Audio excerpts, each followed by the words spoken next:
Hey guys, MrPokke here, back with another video, and today we are going to be going through every single S rank agent review. By now you have probably seen my guide from the every single A rank agent as well as the pulling opinions for Ellen as well as Julian. So without further ado, let's get into today's content. Subscribe!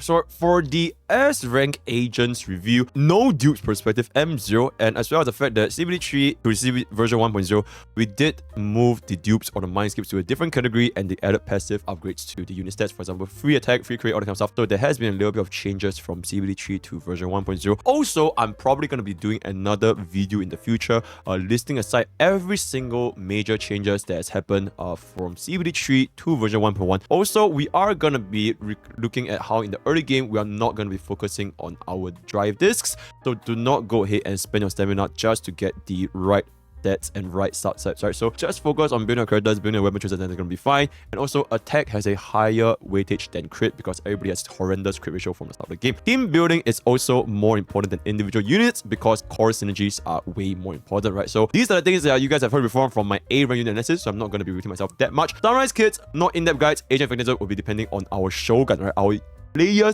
usage rate. So that, and one last thing, guidelines, they are not rules. At the end of the day, a game is going to be enjoyed, and the combat performance is improve player experience through better efficiency when playing Zenless Zone Zero. So that's going to be that. I just want to say for both Ellen and Julian, their analysis is basically exactly the same as I've had from my previous video, which is a CM pulling opinion. So I'm actually just going to skip through them. If you guys want to take a look at the analysis, feel free to go ahead and take a look at the pulling opinions for both Ellen and Julian. I'm just going to jump straight into the S rank agents in the standard battle. And the first of all being Rina. The order I decided to go here is basically the big boys to the small boys. And I believe that Rina is one of the big reasons why we are going for Rina. That's basically it. So we are going to start off right there with Rina, the pen ratio buffer, which is belonging in the support category. Basically, the Bronya of Zenless Zone Zero because of her universal team-wide pen ratio buff. Support, they have a innate mechanic of Trink Assist, which is the same as Sokaku, which is the same as Lucy. So whenever you cast a skill or any sort of delay attack or kind of stuff, the enhanced skill, you can trigger an assist, which allows you your next unit to come in instantly, and usually can only trigger assist if you get hit. So for Rina or any of the supports, this is a very useful mechanics to increase your overall combat smoothness, combat mechanics when you create these quick swaps, right, if you will. Longest dash in the game. Whenever you press dash with Rina, she goes on one and she flies all over the map. So she is a very mobile unit, and she has a 30% pen ratio, which is universal to pretty much every single team, right? Anyone will want to run some pen ratio, and the shock extend / electric damage buff is actually perfect for Anton and Gray's team. So the extend and electric damage amplification, they're all really good. Also, like most of our other supports, Rina is gonna be very easy to build because the majority of your focus should be on your main DPS, and then for your supports, you can just kind of leave them there 10 levels below, no traces whatsoever. It's completely fine because her base kit is already established. She also actually has a surprisingly decent DPS due to her multipliers, her attack speed, and overall attack animations. If you guys have been using Rina, you have noticed that her attacks, they feel very eleganto, very graceful, and they connect very seamlessly, and there's a lot of opportunities for you to kind of just dodge away. She is very smooth in terms of attack animation, so you can actually get pretty decent damage output from Rina despite the fact that she is actually a support. Also, post CBT3, Rina's W engine, Weeping Cradle, it actually got buffed. It used to be only for electric teams, electric damage. Now, they actually changed it to any damage will be able to get this increased buff. Very decent change, making Rina's W engine one of, if not the most universal support W engine across what we have right now. You can consider her as this Bronya's signature Lycaon, right? If you guys play Honkai Starbucks, right? Recommended drives and engine is gonna be aimed for pen ratio and energy regeneration. So 2-piece pen ratio, 4-piece energy regeneration. Very standard universal set for support. Pen ratio specifically for Rina because 30% pen ratio, it is based on her own pen ratio. So you want to kind of get her own pen ratio, kind of go up as much as you can. Useful dupes is going to be at M1 as well as M4. So the verdict for Rina is basically this. She is quite literally the Bronya of Zenless Zone Zero. If you have her, you just build her, period. There's really nothing much to talk about there. She is the only unit that can pretty much slot into almost any team as a support. Despite there's a slight nerf in CBD3, it used to be 35 pen ratio.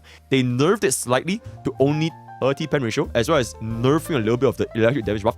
Her W engine changes. It is now a universal W engine, where she can now be fit into a lot of different teams. Early game, there are also very few supports that can actually compare Rina aside from Sokaku. And even for Sokaku, she needs an incredibly high amount of attack, because her 1000 attack buff, it is tied to not only stacking of Vortex, it is also tied to her own personal base attack. For Rina, this is not the case. Her base pen ratio is already very high, even with no pen ratio whatsoever, so her kit is more or less complete, especially in the early game. So if you are thinking of which one should I raise between Rina and Sokaku, if you have both, Rina would be technically easier to raise, and you'll get more mileage out of her at an earlier stage. Unless you are going for the sweaty meta team, you're going for Ellen, you're going for Lycaon, and then you get Sokaku, then your mono ice team is going to be a little bit more. Other than this one scenario, Rina is going to be way more universal and easier to raise compared to anything else. The buffs for Rina also are considered slightly easier to trigger. There's a lot of conditions, whereas for Sokaku, like I mentioned just now, she's a little bit slow and she's a little bit longer to drag, so you need to get used to Sokaku's overall mechanics, right? Lastly, maybe a little bit more of a niche role in the future. Not to say that she's not future-proof, but right now she's just, you can kind of run with anything, right? But if in the future we get more and more supports, like limited supports, then Rina's role will probably very likely be dedicated to a specifically shock niche support, because of the shock extent as well as electric damage amplification, which is good because now she has a niche and she will always fill in that niche, right? So that's why Rina is gonna be a very good choice to build if you guys get her in the early game. Now going on to Grace, the next big unit, Grace and Rina, right? She is basically Kafka. Grace is pretty much the Kafka of Zenless Zone Zero, highest shock applicator as of version 1.0. She personally doesn't have a lot of damage. Her multipliers are very poor, doesn't really need crit. The greatest benefit of Grace is going to be from shock, because she has an incredibly high anomaly mastery, which is basically equivalent to efficiency, like DOT efficiency. She has the highest anomaly mastery in the entire game, being 151. The next closest anomaly mastery is going to be Piper, which I mentioned previously. She is an assault anomaly, right, at 116. So it is almost 50 points lower than Grace. So her build-up is extremely fast. So you can stack on this shock anomaly very quickly with Grace. You build on your anomaly proficiency, you build on your mastery, you can expect to deal considerable shock damage. And shock, just like DOT, they do not crit. So you just go all in for anomaly mastery, all your anomaly proficiency. That is pretty much how you are gonna be building Grace. Also, speaking of shock, she is currently the best unit against any mech enemies. So unlike in Honkai Starbucks or like even Genshin Impact, for example, right, unit typings, they have very specific weaknesses and strengths. Mech is extremely weak against shock, and Grace is the best shock applicator. In fact, she's so good against mech to the point where you can quite literally just run her as a standalone unit just to apply shock, and it will make your fights against mech enemies infinitely easier. One point to note is that she doesn't really exactly have a perfect team.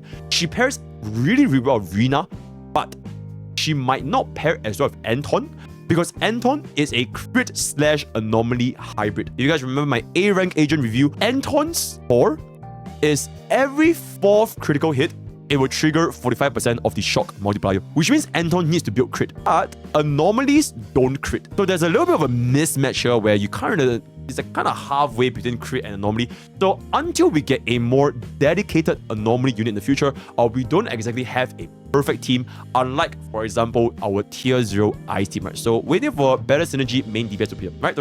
Keep in mind, Rina, she is not a main DPS, okay? She is a shock. She's a shocker, because once you apply shock, the shock is gonna be there. You don't make Grace stay on the field anymore. You switch to your main DPS like Anton to trigger more shocks and deal more damage while Grace is off field. Then when the shock wears off, you go back and use Grace again, right? So that's something to consider. All right, recommended drive and engine is gonna be aiming for anomaly mastery and anomaly proficiency. Useful dupes is gonna be M1 and M2, right? Energy regeneration just to make the shock go up a little bit higher, as well as the 4-piece anomaly, right? This is the 4-piece DOT set for pretty much any DOT unit you want to use. Fusion compeller is gonna be the best in slot for our W engine. Then the overall rating for Grace, verdict: if you are interested in building anomaly teams, especially shock anomaly, then she's gonna be 10 with that. Absolutely integral go to any anomaly teams, especially for shock, right? If you are gonna be thinking of speaking to traditional DPS, then you could consider just not raising her, especially in the early game. You don't want to divest too much of your resources, right? So that's why she's gonna be a 5 out of 10. But keep in mind, Grace and Piper, they are our only anomaly units in Zenless Zone Zero. And her personal damage and playstyle is very unique from the rest of our crit DPS.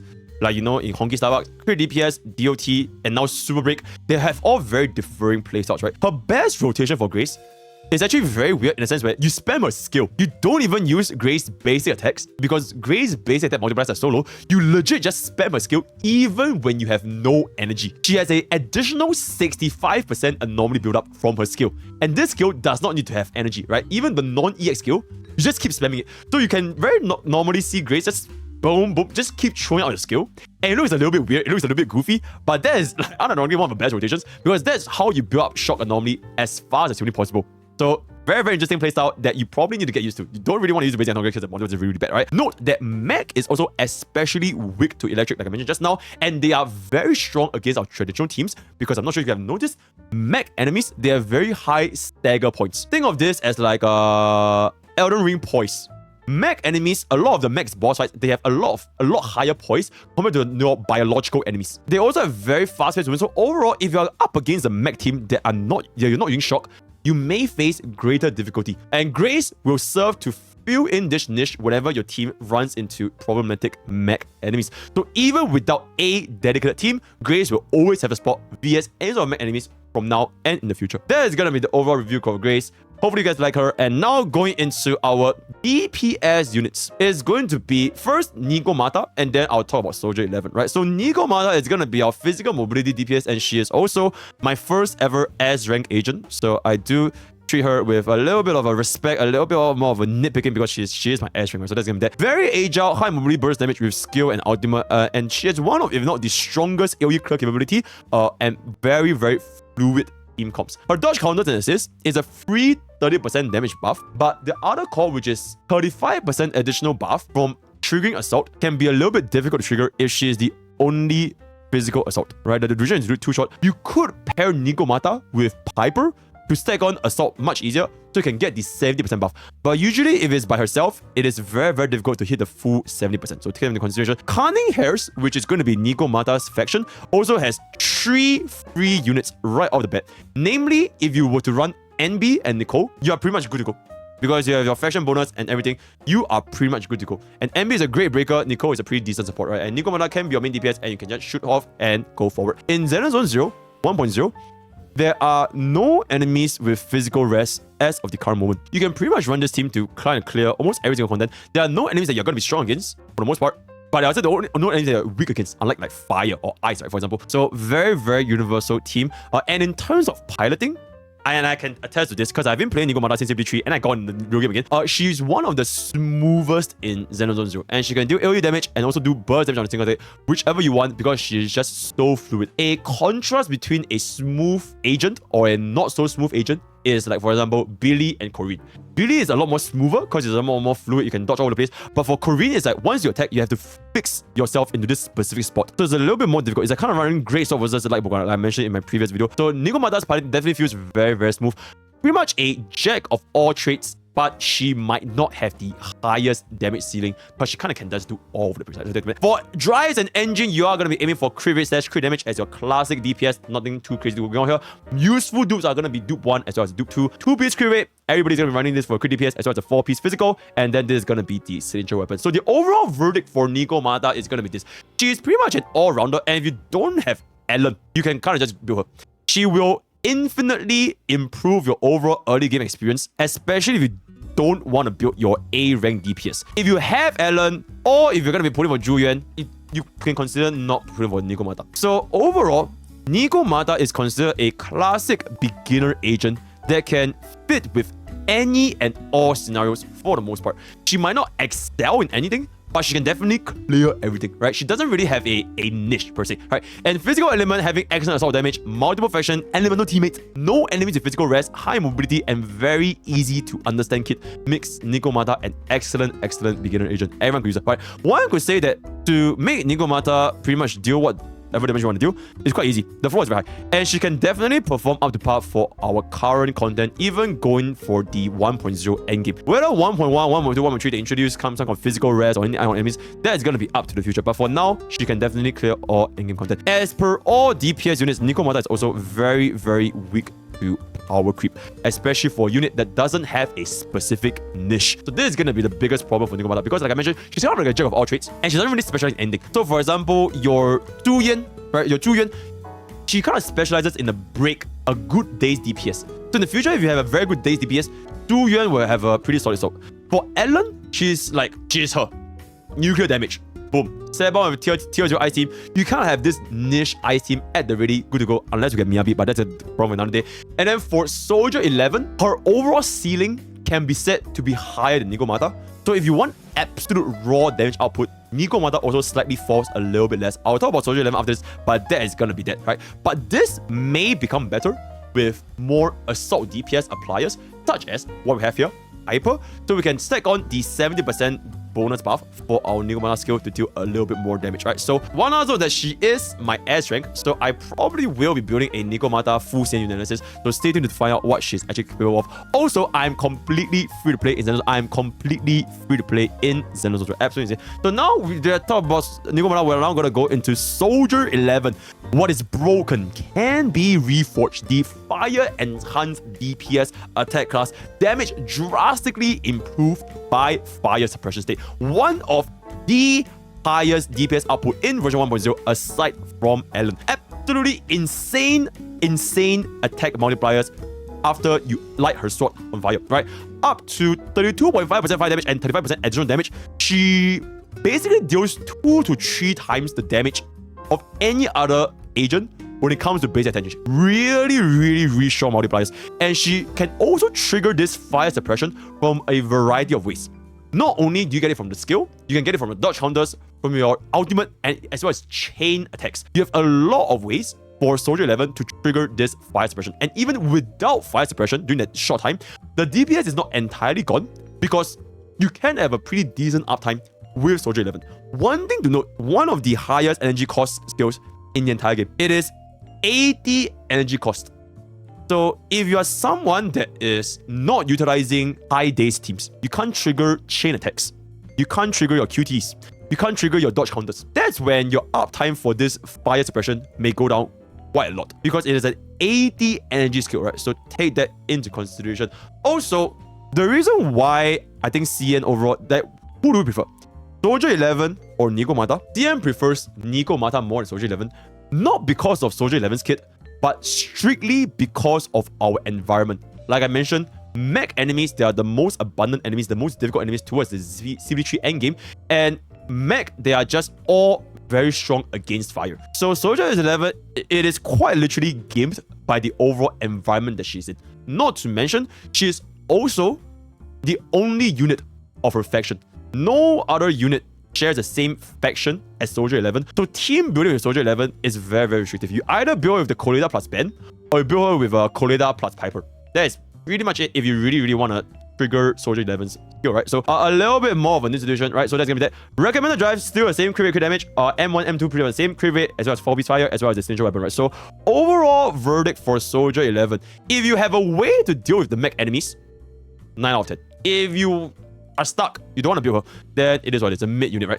So the scene thought process for Soldier 11 is very practical. It is not like her kit is worse than Nekomata, but it is just based on our environment. The hardest boss fights towards the end, they were all tied to mech units. I think some of the fights, no spoilers, you might even fight like double bosses mech units, which is very annoying, especially if your main DPS is Soldier 11, and they are all extremely resistant to fire. So if you guys don't have Grace, or you guys didn't build another DPS to deal with the mech fights to substitute Soldier 11, it can be a very uncomfortable playing experience. And this matters a lot for the CM player base because they are very practical. They have a very practical mindset on what is the best bang for buck, right?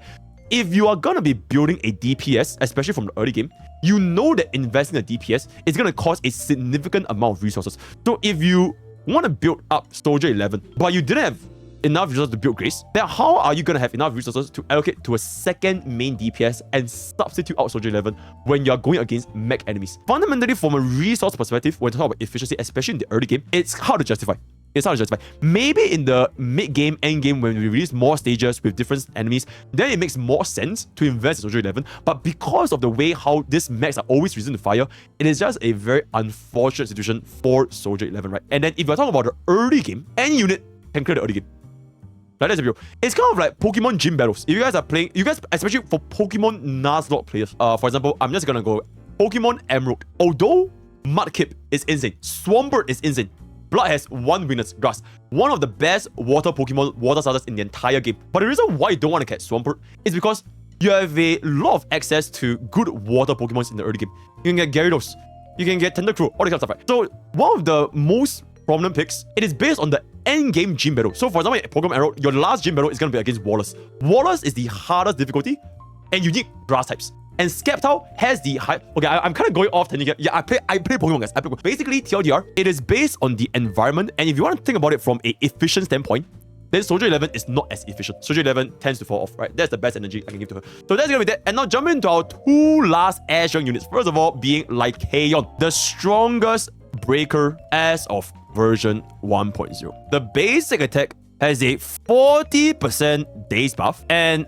a 35% stun multiplier. You guys might not know how insane stun multiplier is. Usually, if you were to cause a stun to the enemy, when you inflict this, you deal 150% additional damage. This makes all damage to the target change from 150% to 185% additional damage. Anyone and everything, any damage when you hit the enemy, you're gonna get this. So it is a very, very, very substantial damage plus, especially against bosses. Because in the end game, in Zenless Zone Zero, it is mainly tied to how quickly can you daze or stun the boss. And with this 35% stun multiplier, it makes your entire team deal more damage during this stun state, right? So this overall also has the fastest daze build up out of Koleda and MB, even without using his skill. His basic attack is the reason why he can stack on daze, so he doesn't even need skill to stack on his daze multiplier. So very, very guys, universal application since breakers are absolutely pivotal to pretty much every single team comp. Attack animations at the start, it feels a little bit clunky, so it would be recommended to try out Lycaon first before jumping into him in battle, right? It feels a little bit different from your standard breaker. And lastly, 25% ice rest down for 30 seconds. If you guys cycle Lycaon properly, this is 100% uptime. So for pretty much any ice team, you have a free 25% ice rest down pretty much permanently, which is also the reason why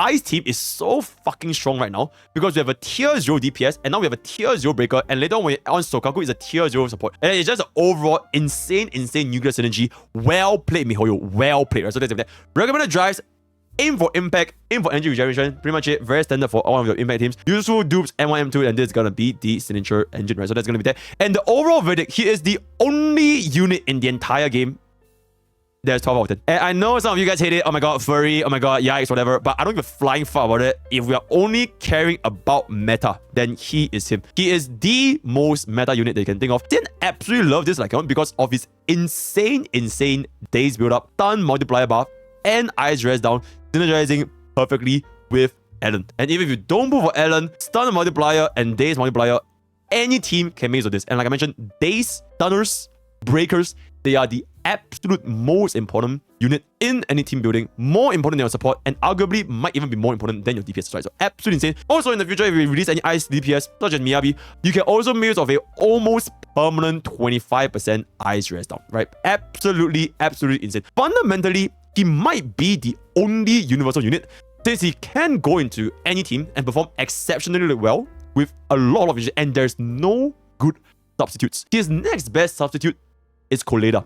And I'm going to show you guys, I'm going to explain why Koleda is falls so far compared to Lycaon, right? So that's going to be that. As of CBD3 and going to 1.0, all of the end-game boss fights, the boss fights with the hardest difficulty, you will always need days. And Lycaon is the strongest days applicator, bar none. Absolutely insane. So that's gonna be that. So right, that's gonna be our. If you guys don't like furries, then it is what it is. You guys don't have to do that. And now moving to our final air threat is going to be Koleda Firebreaker Stun, the only agent to have a special interaction with another agent, which is namely Ben. Do you always need to run Koleda with Ben? The answer is maybe. And this is gonna be majority of my review for Koleda, right? So Blood basically interviewed a CM player that exclusively played Koleda the entire CBD3. Basically built nobody but Koleda because Blood couldn't get any other unit. He could only get Koleda. His opinion is expert Koleda players, you don't need to run with Ben because the days multiplier is the same. With or without Ben, Koleda does the same number of days damage. And that will be the fundamental utility of any breakers, right? You want to do as much damage as possible. So running her with or without Ben, you still daze the target around the same time. Only a very slight damage multiplier increase. Very, very slight. Less than 100%, right? So not pivotal. But the main reason why it is still recommended for players, especially newcomers, casuals, players that are not very familiar with Koleda, is going to be the utility with Ben where you have a lot of invincibility frames during Koleda's basic attack. If you guys have played Koleda, you guys will notice that her basic attack animations, when she swings a hammer, it is very, very slow. She jumps up and down, flies all over the place. It is a very, very draggy animation. And without Ben, there are no iframes to protect her. So it is a lot easier for Koleda players to get hit stunned, miss their shit, or just get punished and take a lot of damage if you don't have this iframe. But the more you slot in Ben, almost the entire basic attack animation becomes invincible. You're basically like Fizz. You legit take 0 damage. So it makes playing Koleda a lot more comfortable when you pair up with Ben. But if you are a very good Koleda main, you can time your attacks, you understand the enemy attack patterns, you are not going to get hit stunned. You can always let go of these base attacks without getting punished, then it is actually okay. In fact, more recommended to not run Koleda with Ben so that your last slot can be, for example, Lucy to buff up your entire team's support, right? So that's gonna be that. Recommended dry is the same as Lycaon. Impact, energy regeneration, pretty much the same. And then we gotta have the signature Lycaon signature engine over here. And finally, the verdict is gonna be, if you have no Lycaon and don't want to get MB, it's a 10 out of 10. Otherwise, it's gonna be a 6 out of 10. She is one of the only 3 breakers in Zenless Zone Zero. And unfortunately, her days rate is a lot slower compared to Lycaon. Not because she's bad, but just because Lycaon is him. He dazes a lot faster compared to Koleda and slightly better compared to NB. CM feels that Koleda has a slightly higher learning curve than NB because her base attack animation, like I mentioned, is very, very draggy, especially without Ben, right? You're gonna get punished quite a little bit. So very weak to hit stuns, and that's very bad because there's 4 stacks. 4 basic attack chain animations to Koleda. Attack 1, 2, 3, and 4. Majority of the days, it comes from 3 and 4. Attack 1 and 2 is very, very slow. So you have to get to 3 and 4 to actually apply the days. And if you're unfamiliar with Koleda's movements, and you just keep getting punished, you keep dodging, you're dodging out of your attack, you get hit from the first 2 base attack, you're just going to be applying days at a much slower rate. For NB, her days application is more or less consistent from 1, 2, and 3. For Lycaon, he's him. He just applies days all the way. He's just him. So that is going to be that. But if you are able to master Koleda's attack patterns and you are able to master everything, then she can definitely stack up base faster than NB. Koleda without Ben, like I mentioned, it is doable, but you need a better pilot. Otherwise, team building is very restrictive because you're pretty much running Koleda with Ben, and the last DPS is probably going to be Soldier 11, right? That's pretty much it. We do need to see if there's any future units that can synergize us better with this overall team. And with that, we have finally come to the end of my full S rank unit review. Alan and Zuyan, check out my polling opinion, it's exactly the same. And this is gonna wrap up every single one of my unit review in Zenless Zone Zero from A rank to S rank. I've slept 6 hours in the past 48 hours. Absolutely insane. We're almost at 100,000 subscribers on YouTube. Absolutely insane. Thank you so much for enjoying my content. Thank you so much for watching my stream. Leave a comment down below if you guys are not content. Join the Discord, Discord.gg/, which we were